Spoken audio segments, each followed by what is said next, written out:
Welcome back at the start of the final week of this course.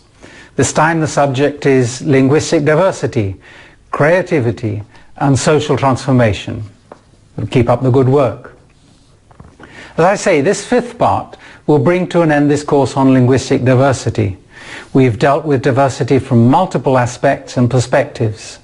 We define diversity as a fact to be seen not as a complication, but instead as a complex, yet always as an asset and an opportunity. We've seen phenomena of linguistic revitalization and the importance of languages in the cultural and geographical context. We could not but deal with the issue of linguistic diversity in the field of artistic creation, as an element of great importance in an interconnected world where many languages coexist.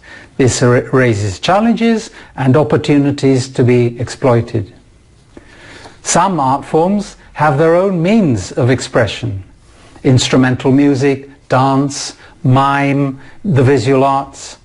They don't make direct use of language. But these varied means of expression also help to forge and expand cultural diversity, which is expressed in the multiple worlds that language conveys. This linguistic diversity bears with it an inherent cultural load that flows over into many artistic manifestations and that enhances creativity.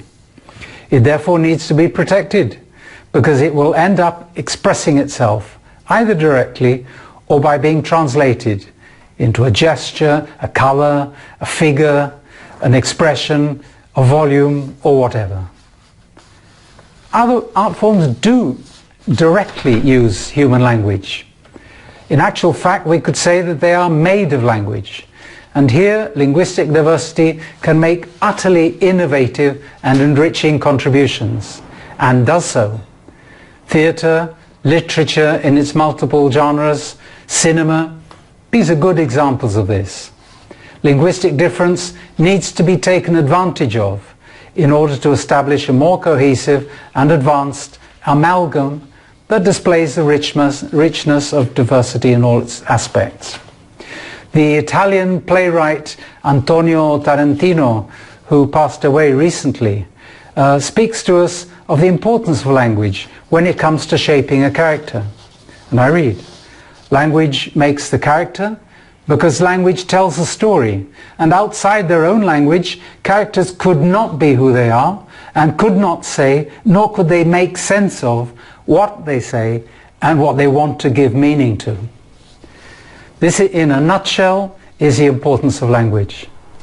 And any work that wants to express the complexity of our current society has to draw on this diversity. And this also goes for other creative fields like advertising. And if there's a practice that more than any other is born of linguistic diversity, it's the art of translation. The task of which is not just to display this diversity, but to act as a bridge for understanding, for shortening distances between languages, and in the process between cultures. Translation brings languages towards each other and shortens the distances between the culture that each language represents, since in translating it's a matter of taking into account not only the message but also other components that the language conveys, such as the cultural code of the country of origin, its rhythms, particular customs, foods, smells, visions of the world, and so on. Translation is inherent to human language. The very fact of speech is a translation of one's own thoughts. We are all translators in some way, but a host of factors need to be taken into account when translating. They have to be completely brought into the end result. We face plenty of challenges. Machine translation copes with the translation of many functional texts, but beware, it can never completely replace human translation, which does consider many other factors, such as those I've just mentioned, and deals with the full complexity of a text. And in the last place, in such a diverse and diversified world, we must think of the role played by large languages, often with imperialist attitudes that entail silencing languages with fewer speakers. We have to clamour for equal opportunities in the translations of languages with fewer speakers or not so well positioned on the international scene. Because if they are kept muted, then this diversity will encounter a face-on threat. This diversity is essential for social transformation if we are to build societies that are more fair and equitable from a linguistic point of view. So, to end, a few questions. Can we agree that artistic production can help social transformation through integration? Could you think of a project in which art has played a role in encouraging diversity? Secondly, does translation from one language to another as a bridge between cultures bear alongside it this opportunity of getting to know the other and thereby getting to respect diversity? And how could you defend this?